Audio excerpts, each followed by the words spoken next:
Bonjour à tous, merci de nous avoir rejoints. Nous sommes ensemble pour un focus sur la manutention, mais une manutention qui évolue avec, grâce à la robotique. Je suis en compagnie de Guillaume Marchand et Serge Nadreau. Bonjour. Bonjour à vous deux. Bonjour. Vous êtes avec nous, vous représentez aujourd'hui Evolis. Vous allez nous en dire quelques mots. Et nous allons parler de robotique mobile, de manutention, de logistique. Bonjour à vous deux. D'abord, un mot pour nous présenter ce qu'est Evolis. Alors Evolis, c'est le syndicat qui regroupe les fournisseurs de moyens de production que l'on appelait précédemment le CIMOP et qui depuis a évolué en se regroupant avec le syndicat historique Evolis. Et par chance, on a pu regrouper les roboticiens, puisque dans Evolis, dans CIMOP, il y avait un groupe robotique. Et à l'intérieur d'Evolis, on a trouvé le regroupement des professionnels des AMR. Donc ça tombe tout à fait sur le sujet du jour. D'accord. Alors on peut peut-être quand même déjà faire un point sur la robotique dans un cadre général, parce qu'on voit énormément d'évolutions technologiques un petit peu dans tous les secteurs industriels aujourd'hui. La robotique a toujours été un secteur technologique de pointe. Et comment ce secteur technologique de pointe rejoint les autres technologies très prospectives, des technologies d'avenir qu'on voit évoluer un peu partout, l'intelligence artificielle, mais pas seulement, des nouveaux modes de production énergétique. Guillaume, qu'est-ce qu'on peut dire aujourd'hui à ce sujet? Alors concernant la robotique mobile, donc elle couvre tous les segments de l'industrie, l'intralogistique bien sûr, mais également les segments plus classiques, type l'amenage de pièces pour de l'assemblage en bord de ligne. Elle peut également, dans certains cas, remplacer certaines solutions de convoyage. Mais ce qui est aussi intéressant, si je peux me permettre de rajouter, c'est que la robotique intègre régulièrement des nouvelles technos. Vous avez parlé de l'intelligence artificielle. Oui, on y est, parce que l'intelligence artificielle nous délivre à nous, roboticiens, des ordres, des informations. On est passé du capteur caméra, qui nous relocalisait, qui nous demandait d'aller à tel endroit, à aujourd'hui, par l'intelligence artificielle, des nouveaux éléments de mouvement, de comportement, qui ne viennent plus d'une information, je dirais, basique ou binaire, logique, oui, mais d'une information floue, transformée par une intelligence artificielle qui va nous faire, par exemple, distinguer un papier d'emballage gras d'une feuille de plastique de blister, d'une bouteille d'eau écrasée, par la compétence qu'a l'intelligence artificielle. Donc on mixe de nouvelles technos. Alors, sur un plan applicatif, ça doit quand même nécessiter une évolution très importante des plateformes logiques qui pilotaient ces machines. Guillaume. Alors justement, si je peux me permettre, si on parle d'évolution, en termes de robotique mobile, on utilise des technologies de navigation classiques comme la bande magnétique, également la SLAM navigation qui est du Wi-Fi, ou éventuellement de la technologie laser. Tout ça, ce sont des technologies qui sont éprouvées, mais aujourd'hui, la grande évolution, c'est la navigation type 3D.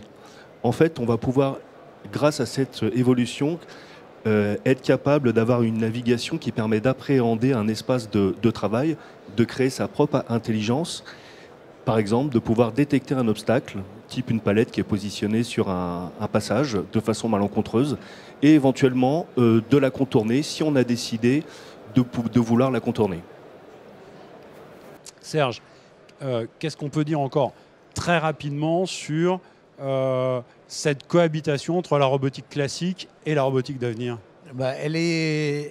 Elle nous permet à nous, roboticiens historiques, d'élargir notre scope de fourniture par le simple fait que la robotique mobile va nous amener les composants en bord de ligne qui seront pris par des robots.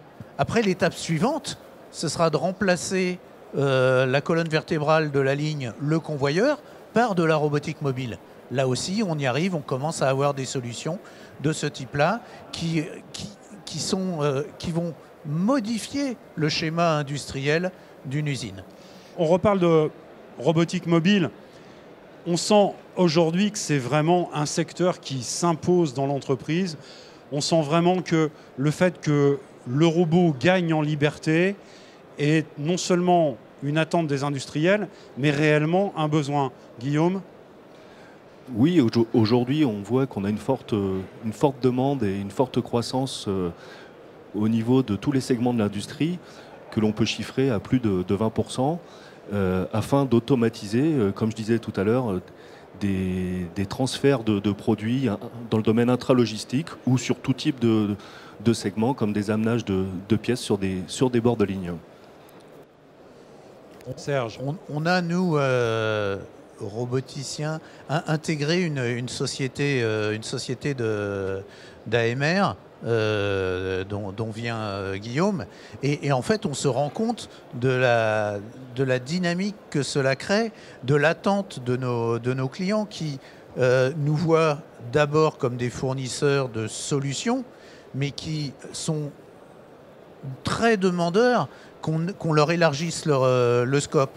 Ça veut dire qu'on va passer du déchargement de leur camion directement à leur ligne avec des solutions complètement automatisées.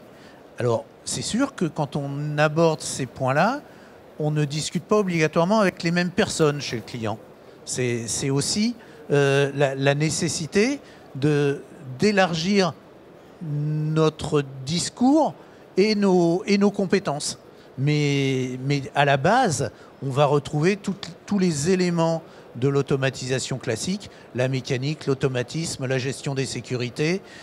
On est sur des technos assez similaires et du coup, cette synergie robotique classique, robotique mobile est parfaite. Et quand on sait qu'on a pas mal travaillé sur de la robotique plus simple, supprimer tout ce qui était protection par la cobotique d'une manière générale, eh ben, on est sur le même discours avec de la robotique mobile. La robotique mobile, elle est dans les allées.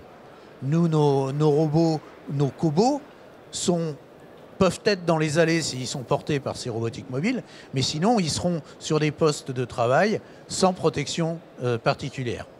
C'est ce que l'on voit sur les salons.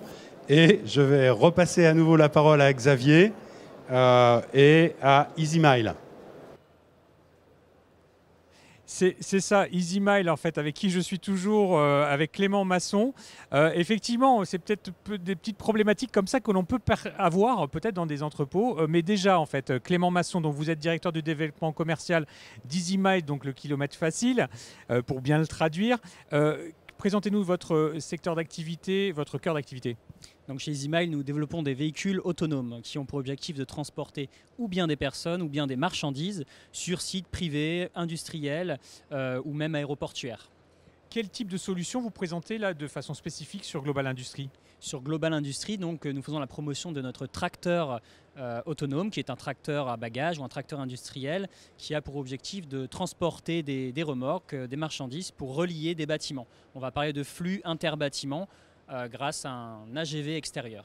Alors, question toute bête, on va peut-être reprendre au départ. Pourquoi est-ce que c'est intéressant d'automatiser ce flux de logistique ? Pourquoi ? Alors, il va y avoir plusieurs problématiques que les clients viennent chercher chez nous pour les résoudre. La première, je dirais, c'est d'abord pouvoir répondre à une problématique de recrutement de caristes, qui est aujourd'hui une pénurie non pas seulement en France, mais de manière globale. Le second point va être de permettre d'améliorer la sécurité sur les sites privés industriels où il y a encore beaucoup d'accidents, presque un accident sur 6 aujourd'hui sont le fait d'engins élévateurs conduits manuellement. Et le troisième point, je dirais, c'est pouvoir proposer des flux encore plus lean. Donc on va s'adresser de fait à l'industrie automobile, l'industrie manufacturière, éventuellement des sites d'industrie chimique. Et alors, j'aurais envie de rebondir sur ce qui nous arrive là, notre petit incident de transmission réseau, justement. Comment est-ce que vous vous garantissez à vos clients que ça ne va pas arriver et que leur transport au sein de leur entrepôt pourra se passer de la meilleure des façons? C'est une excellente question. Tout d'abord, nous n'utilisons pas le Wi-Fi d'un client. On va avoir notre propre système basé sur un cloud. Donc on va communiquer à l'aide d'une connexion mobile 4G, par exemple. Si toutefois, effectivement, on est dans un endroit où la réception GPS serait mauvaise, chez EasyMile, notre système de navigation est de la fusion de différents capteurs. On va utiliser différentes technologies, ce qui peut permettre qu'un capteur puisse prendre le relais sur un autre. L'exemple du GPS, je n'ai pas de bonne réception GPS, je peux continuer à naviguer grâce à mon capteur LiDAR, par exemple. Très bien, merci beaucoup. Je vous en prie. Guillaume Marchand, Serge Nadreau, on voit qu'il y a beaucoup d'applications, il y a énormément de choses à voir sur ce salon, en robotique en particulier, puisque ça fait partie, je dirais, de l'ADN de Global Industries, qui est quand même le grand rendez-vous dans notre pays autour de toutes ces questions. On voit énormément de choses fantastiques sur les salons. Moi, ce que je voudrais savoir, c'est quel est le niveau d'acceptabilité de ces nouvelles solutions par le marché, Serge? Je dirais que l'acceptabilité, elle est démontrée. Si vous faites le tour d'ABB, de nos concurrents, vous verrez du robot collaboratif partout. Donc l'acceptabilité de travailler à proximité d'un bras articulé que vous êtes capable de toucher, elle existe. Après, il y a des normes tout de même qui sont nécessaires pour intégrer un robot, parce que quoi qu'on en dise, porter 10 kilos à 1 mètre par seconde, ça nécessite de protéger l'opérateur. Mais par contre, cette acceptabilité, elle est faite parce que maintenant la confiance dans la technologie existe, elle est présente. Et on sait, on a travaillé aussi avec Evolis sur les normes, sur faire que les organismes de certification comprennent que intégrer un robot sans grillage, c'était tout à fait possible. Donc, fort de tout ça, de tous ces éléments, on sait continuer, faire des nouvelles cellules qui sont plus ouvertes, qui nécessitent moins de composants périphériques pour faire un même process, parce que la technologie a évolué, la technologie le permet, la technologie autorise l'opérateur d'être à proximité d'un robot, voire travailler en collaboration. Alors Guillaume, ça me permet de rebondir.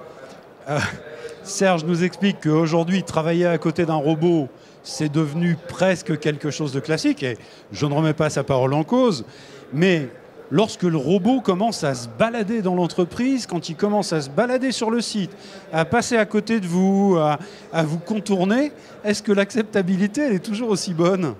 Alors, ce qui est, à mon sens, le plus important, c'est toujours d'inclure les personnes qui sont sur ligne, les opératrices, les opérateurs, dans un projet global, et de clairement leur expliquer les bénéfices que ça peut leur apporter en termes de facilité de travail sur une ligne, que ce soit une ligne d'assemblage ou dans une zone de stockage, et aussi le fait que ça peut leur libérer du temps pour d'autres tâches, peut-être un peu plus nobles, entre guillemets.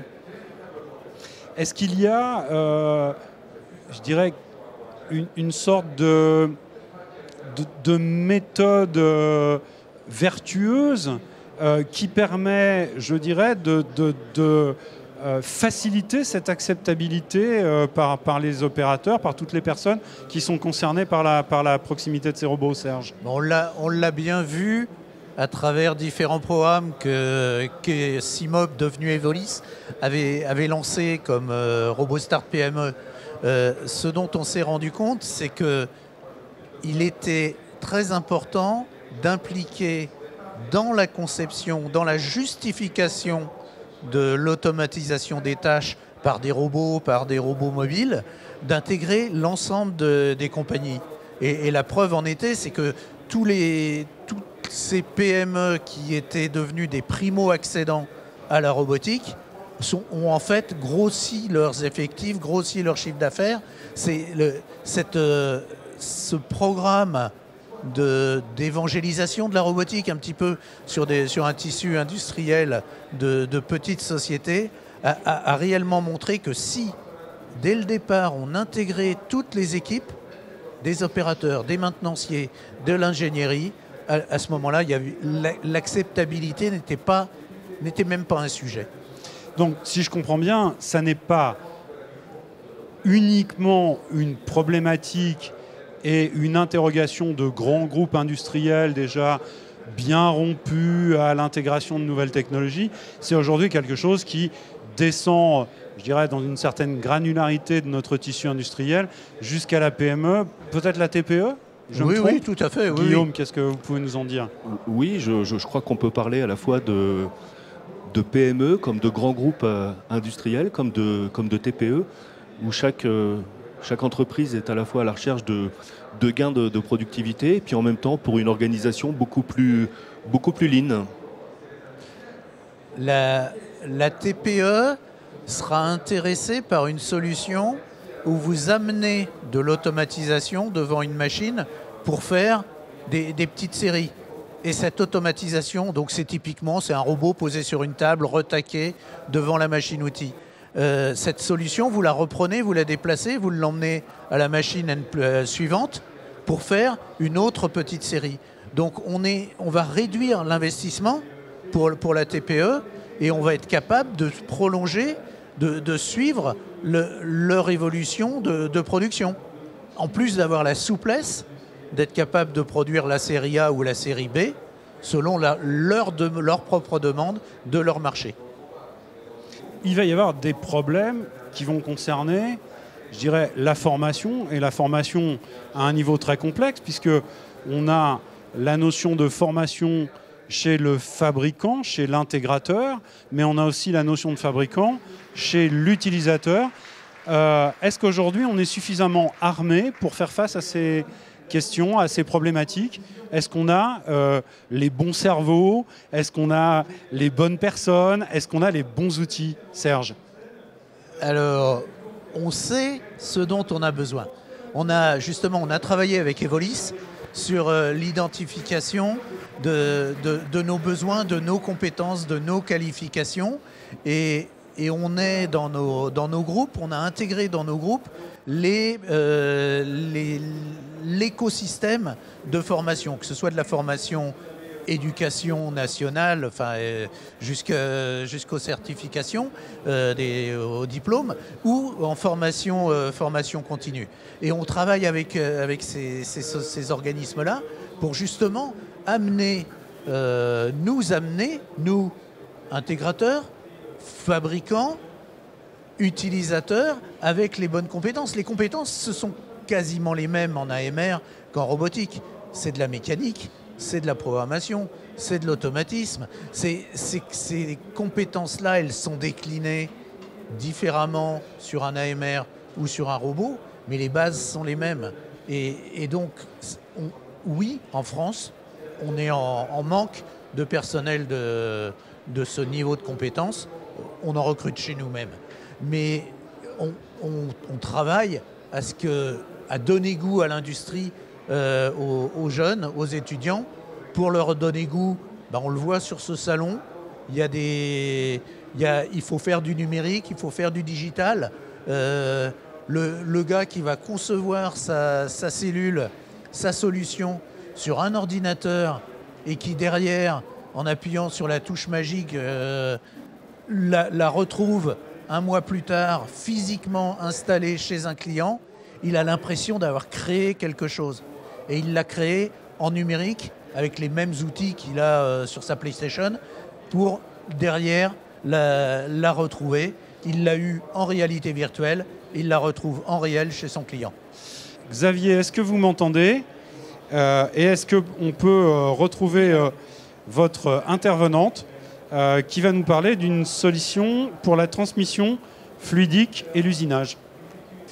Il s'agit de Rubix France, effectivement, et je suis en compagnie de Cécile Ballatin, qui est directrice marketing pour cette entreprise, présente sur la première fois sur Global Industries. Alors pourquoi est-ce que vous avez choisi de participer à ce salon Global Industries 2023 ? Bonjour. Alors tout simplement déjà parce qu'on est distributeur de fournitures industrielles. Donc en tant que distributeur, on se devait d'être là aujourd'hui au milieu de nos clients. Donc c'était très important, d'autant plus qu'aujourd'hui le salon a une thématique qui nous est chère, hein, l'industrie se mobilise. Donc c'était déjà deux raisons importantes. Et puis la troisième, c'est qu'au cœur de notre ADN, c'est la proximité qu'on a avec nos clients qui nous est chère. Donc aujourd'hui, on se devait d'accompagner nos clients sur ce salon pendant ces 4 jours. Et alors concrètement, en fait, comment vous allez accompagner les industriels? Qu'est-ce que vous allez leur proposer? Alors, dans notre mission, on est là pour contribuer à la performance économique, opérationnelle et environnementale de nos clients industriels. Donc économique, déjà c'est un volet qui est très important et notamment en ce moment. On est là pour aider et contribuer à l'amélioration des process d'approvisionnement par exemple. Pour vous donner un chiffre, l'année dernière, on a permis à nos clients de réaliser 14 millions d'euros d'économies sur leurs achats d'approvisionnement. Deuxième volet, sur la dimension opérationnelle, nos experts, notre réseau d'experts sur l'ensemble de la France est là pour aider nos clients à améliorer leur process de production, leur process industriel et faire en sorte que leur maintenance tourne le mieux possible. Et puis un dernier volet qui est non des moindres, en ce moment c'est un thème qui est extrêmement fort dans l'industrie, c'est le thème environnemental. Donc on est là également pour accompagner la performance environnementale de nos clients, notamment les aider en fait à contribuer à améliorer tous leurs process pour, par exemple, réduire leur consommation d'eau, leur consommation d'air. Et on réalise notamment, encore une fois, grâce à nos experts, des audits sur, par exemple, des audits de fuite d'air sur leurs machines et sur leurs outils de production. Alors d'une façon très concrète, je sais que vous avez un catalogue produit qui est très épais, qui est disponible quelque part sur le stand. Mais concrètement, quelles solutions en fait, vos clients peuvent retrouver sur votre stand ici sur Global Industries ? Alors ici, on a effectivement une représentation de l'ensemble de nos produits et services. Donc nos produits, aujourd'hui, on distribue une offre extrêmement forte de nos fournisseurs partenaires à travers un catalogue qui s'appelle Les Essentiels, qui représente un peu plus de 23 000 produits. Qui est vraiment le cœur de consommation de nos clients. Mais on peut dire que vous allez retrouver sur ce stand en fait 3 univers importants. Le premier, c'est celui qui représente la sécurité des équipes de nos clients, grâce notamment à cette vending machine qui est donc un distributeur qui permet de stocker pour nos clients du matériel EPI à disposition de leurs équipes et qui permet justement de pouvoir réapprovisionner de manière sûre l'ensemble des protections en fait, pour leurs équipes. On a un deuxième stand qui est juste à côté qui permet de présenter l'ensemble de nos solutions digitales pour nos clients. Et notamment l'espace client sur notre webshop et l'ensemble des solutions digitales un peu plus développées pour nos grands clients, comme par exemple l'EDI. Voilà. Et troisième volet que vous allez pouvoir découvrir ici, c'est le volet Condition Monitoring. On a aujourd'hui une plateforme de Condition Monitoring qui est présentée par une de nos expertes et qui permet de monitorer à distance et d'aider nos clients à prévenir, à faire de la maintenance prédictive et de prévenir leur panne éventuelle sur leur machine et en tout cas le niveau d'usure de leur machine. Voilà, et on a la chance d'être accompagné par nos fournisseurs tout au long de ce salon. Et notamment aujourd'hui, on est accompagné de Saint-Gobain qui nous présente ses solutions innovantes, de produits innovants, notamment avec son dernier produit, le Super Bleu 5, qui est là pour présenter, qui est un produit made in France. Donc c'est un thème qui nous est très cher et qui permet de montrer toutes les économies que peuvent réaliser nos clients avec ce produit-là. Très bien, merci beaucoup. C'est donc à découvrir sur le stand de Rubix France, ici à Global Industries. Merci beaucoup. Tout à fait, merci. À vous. Nous sommes de retour sur le plateau avec Serge Nadreau et Guillaume. Je voudrais maintenant qu'on parle de ces applications industrielles parce que c'est une question qui est de toute façon soulevée. On parle de bilan énergétique dans tous les secteurs de l'activité humaine aujourd'hui et on peut difficilement passer au travers de ces questions aujourd'hui, même pour la robotique, spécialement dans l'industrie. Serge, qu'est-ce qu'on peut dire aujourd'hui? J'entendais notre collègue parler de performance environnementale. Aujourd'hui, ces critères-là sont intégrés dans les cahiers des charges de consultation de nos clients. Combien consomme la solution que vous allez nous apporter? Alors, il y a sur le process, mais il y a aussi sur le produit lui-même. Sur le process en soudage arc, malheureusement, il faut faire fondre ce bout de fil. Donc, on va chercher à optimiser la longueur d'arc au maximum. Donc là, c'est de la digitalisation, de la conception. Mais sur nos produits propres, je vais prendre un parallèle avec la voiture électrique. On parle de plus en plus de la voiture électrique, de la plugger le soir devant la maison et que ce soit la batterie de la voiture électrique qui réalimente la maison. C'est le car-to-grid, c'est des solutions de ce type-là où on se sert de l'énergie disponible dans la voiture pour la restituer.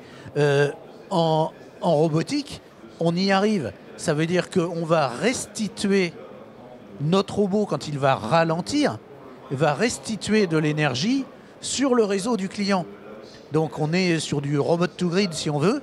On arrive à ces solutions qui sont on est typiquement dans l'économie durable, dans la performance énergétique, parce que cette énergie renvoyée au client, il va s'en servir justement pour faire son cordon de soudure ou pour faire d'autres applications. Donc ça, c'est un premier point sur la consommation propre de nos produits. Ensuite, il y a une autre dimension qui est le recyclage de nos installations. Aujourd'hui, on se doit également d'apporter des solutions de fin de vie ou de reuse, de seconde utilisation, de troisième utilisation, de rénovation. Et un marché de la robotique d'occasion existe. Il a son intérêt, mais aussi, lorsqu'on fournit une installation, on se doit de penser à sa fin de vie et à son recyclage.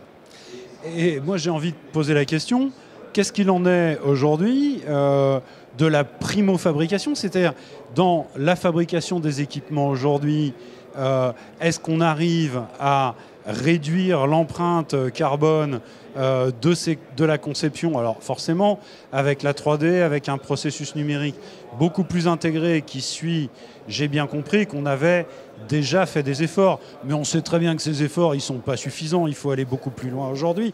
Alors qu'est-ce qu'on peut dire? Des matériaux? Est-ce qu'on va vers plus de légèreté, du composite?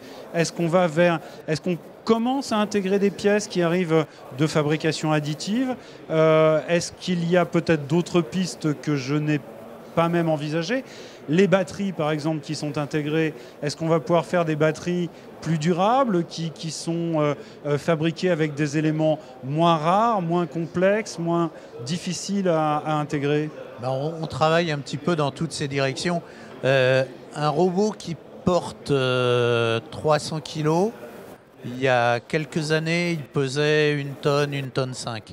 Aujourd'hui, on porte 300 kg avec un robot de 900 kg de poids. Donc, si on fait le calcul de l'énergie nécessaire pour le déplacer, on se rend bien compte du gain énergétique qui a été fait. Donc, ce gain, il est fait sur les motorisations, sur les variateurs, sur l'ensemble de la chaîne, sur la mécanique propre du bras du robot pour en réduire son poids. Après, sur les batteries, il y a peu de batteries dans nos technologies, mais il y en a quand même, donc on y travaille. Je dirais dans la robotique mobile, la batterie. Voilà, la batterie. Et là, on va s'inspirer beaucoup de la techno automobile, faut le reconnaître. D'un côté, la techno automobile, de l'autre, la techno du monde électronique, de la téléphonie portable, de l'informatique, qui nous apporte, eux, à une échelle bien supérieure à la nôtre, des solutions que l'on intègre dans nos produits. Guillaume Marchand. Oui, sur la partie robotique mobile, les batteries intègrent toute la chaîne de recyclage une fois qu'elles arrivent en fin de vie. Et on est directement dans toutes ces thématiques de recyclage ou de basse consommation. Tous nos composants, toutes nos équipes techniques sont orientées sur des développements avec des motorisations basse consommation. On est directement dans cette thématique, effectivement. Et au niveau des matériaux, est-ce qu'on a une évolution, je dirais peut-être avec des composites, avec... Qu'est-ce qu'on peut espérer? Parce que j'aimerais aussi qu'on se tourne un petit peu vers l'avenir. Là, il nous reste quelques minutes, il va falloir qu'on trouve le moyen de conclure. Mais j'ai envie de dire, quels sont, en se projetant, on va dire, à quelques années devant nous, quelles sont les promesses que l'on peut attendre à la fois des sciences appliquées et de ce qui existe déjà? Et exactement, alors je suis précisément avec Éric Michou qui est président du groupe Galilée. Alors tout d'abord, est-ce que vous pouvez nous présenter en fait votre groupe? Qui est Galilée? Galilée est un groupe industriel familial composé d'une trentaine de sociétés tournées vers les biens d'équipement pour l'industrie, le nucléaire, l'aéronautique, l'aviation, à peu près tous les secteurs où il se produit des pièces mécaniques et des systèmes automatisés. Vous avez différents savoir-faire qui sont au cœur de votre entreprise. Ici, sur ce pôle-là, on est plutôt tourné vers la robotique. Pour quel type d'industrie exactement? Pour le ferroviaire, l'aéronautique à nouveau, l'automobile et beaucoup le nucléaire qui se développe énormément en ce moment. Et comme vous voyez, une chaîne de robots qu'on est en train d'installer. Ici, sur ce stand, vous parlez particulièrement d'intégration entre l'intelligence artificielle et la digitalisation. Qu'est-ce que ça a changé exactement pour votre entreprise? Ça change fondamentalement puisqu'aujourd'hui, plutôt que de vendre des systèmes, on va dire de la mécanique traditionnelle, comme je dirais pour les gens de l'industrie de la ferraille, on vend aujourd'hui aussi de l'information, de la data, de l'intelligence artificielle qui se connecte vers l'industrie dont on dit 5.0 ou voilà. Donc on intègre aujourd'hui l'intelligence artificielle dans nos produits. On a d'ailleurs une école tournée vers l'intelligence artificielle avec des docteurs en intelligence artificielle. Et on axe vraiment notre futur autour de la data, de la collecte de données et l'utilisation de tout ça pour nos clients. Oui, un mot sur ce partenariat avec l'INRIA, donc c'est cette école-là. Quel est le programme que vous développez exactement avec eux? On vient de créer un partenariat avec l'INRIA où Galilée est le représentant PME dans l'INRIA. L'INRIA étant tout simplement le plus grand centre de formation européen pour les docteurs en intelligence artificielle, en automatisme et robotisation. Et nous, on est les représentants des PME dans cette organisation devenue incontournable autour de l'industrie et de l'intelligence artificielle. Très bien. Merci beaucoup, Éric Michou. Et je vous en prie, à vous, Thierry. Merci, Xavier. Juste avant d'aller faire un tour dans la réalité et dans le vivant, on était en train de se projeter dans l'avenir. Alors, retournons faire ce pas vers ce qu'on attend aujourd'hui des nouvelles technologies, des nouveaux matériaux et de ce que nous proposent aussi les sciences cognitives. Serge. Oui, là, je ne suis pas devin parce que j'ai vu tellement d'évolutions au cours de ma carrière qui était pas mal sur la robotique. Et à chaque fois, on a fait des pas en avant en intégrant de la technologie. Donc oui, ces technologies vont arriver, elles vont nous faire progresser. Il y a l'auto-apprentissage, je pense qu'on n'a pas été suffisamment loin dans ce domaine. La programmation intuitive, je pense que l'auto-adaptation du robot dans son environnement avec de l'intelligence artificielle pour être capable de définir lui-même son process, ça ce sont pour moi les directions qui devraient arriver dans les toutes prochaines années. Guillaume Marchand. Oui, c'est vrai, comme disait Serge, on n'est pas devin, mais c'est vrai que peut-être plusieurs combinaisons de technologies déjà, on va dire, utilisées aujourd'hui, nous permettraient peut-être de faciliter l'avenir. Effectivement, c'est un sujet qui nous tient tous à cœur, bien sûr. On verra.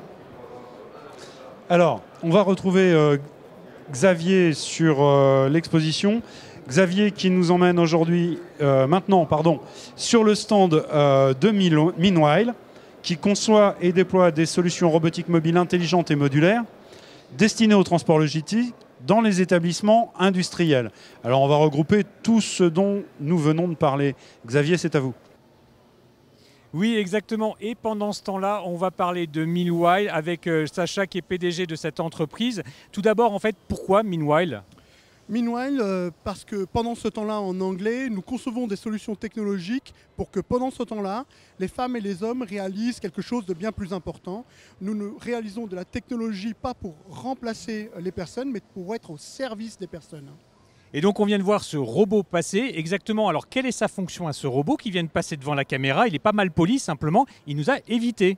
Effectivement, c'est un robot mobile à navigation naturelle, doté de ce qu'on appelle communément en intelligence artificielle. Et il est dédié à transporter tout ce qu'il y a à transporter et permettre aux personnes de se focaliser sur leur forte valeur ajoutée. En l'occurrence, ce robot Exupi Lift que vous trouvez dans l'industrie transporte des bacs Euronormes et ainsi les collaboratrices et les collaborateurs, au lieu de transporter les bacs, restent sur leur machine. Précision importante, ce robot a été développé et fabriqué en France.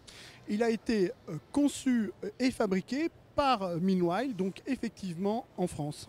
Quel type d'industries vont être intéressées par ce type de robot-là ? Alors, nous avons déjà déployé ce robot dans plusieurs types d'industries, notamment l'industrie pharmaceutique, l'industrie cosmétique et l'industrie automobile. À partir du moment où dans votre entreprise, dans vos ateliers, dans votre usine, vous transportez des bacs et des cartons d'une certaine taille et d'un poids qui est transporté par un individu, vous pouvez vous poser la question d'avoir ou pas un robot Exupi Lift ou une flotte de robots. Et donc, on l'a vu, hein, c'est un robot qui ne remplace pas l'humain, mais qui vient accompagner et aider l'entreprise à se développer et à continuer son activité. Et c'est un robot aussi très sûr. Oui, ce robot-là est totalement sécurisé, respecte les directives européennes et les normes en France et dans les autres pays nationaux naturellement. Et il permet d'éviter les troubles musculo-squelettiques et d'améliorer ce qu'on appelle la QVT, la qualité de vie au travail de vos collaboratrices et collaborateurs, tout en, et c'est ça qui est impressionnant, augmentant le taux de rendement synthétique de vos lignes de production. Et c'est un robot donc, qui est à l'heure actuelle, d'après votre équipe, donc, déjà présent dans une quarantaine d'entreprises, je crois. Quelle sorte d'entreprise exactement? Alors nous avons une quarantaine de robots déjà effectivement déployés, pas que ce modèle-là. Nous avons donc ce modèle Exupi Lift, mais également des robots dans l'industrie du semi-conducteur et surtout, et cela nous tient à cœur, des robots dans les hôpitaux qui vont aider les infirmiers et les infirmières et leur faire économiser par robot plus de 10 millions de pas par an. Pendant ce temps-là, les infirmiers et les infirmières s'occupent des patients et de la famille des patients. Très bien, merci beaucoup Sacha. Et pendant ce temps-là, nous allons vous rendre l'antenne, Thierry. Merci. Merci Xavier. Alors, on se retrouve sur le plateau. En guise de conclusion, je vais vous demander à l'un et l'autre un petit exercice un peu inhabituel. Je vais vous demander si vous aviez envie, un rêve, quelque chose qui vous ferait vraiment... je dirais d'une certaine manière, délirer sur l'avenir des applications, quel serait-il, Serge? Moi, je reviendrai à ce pourquoi j'ai commencé à travailler. C'était le monde médical. Et aujourd'hui, notre robotique est tout à fait adaptée à rentrer dans le monde médical, à travailler. Moi, je voulais faire des prothèses. Initialement en sortant de l'école et je pense qu'on y est arrivé. On est capable aujourd'hui par nos technos d'utiliser notre robotique industrielle au service de l'homme, de l'aider, de le compenser là où c'est nécessaire. On commence à avoir des exosquelettes, mais on peut sans doute aller encore plus loin grâce à nos technos. Donc rendre notre robotique industrielle utile à l'homme. Guillaume, et vous, quel serait votre rêve? Écoutez, il y a un demi-siècle qu'on a vu apparaître les automates. Je pense que... Moi, je crois beaucoup en l'intelligence artificielle.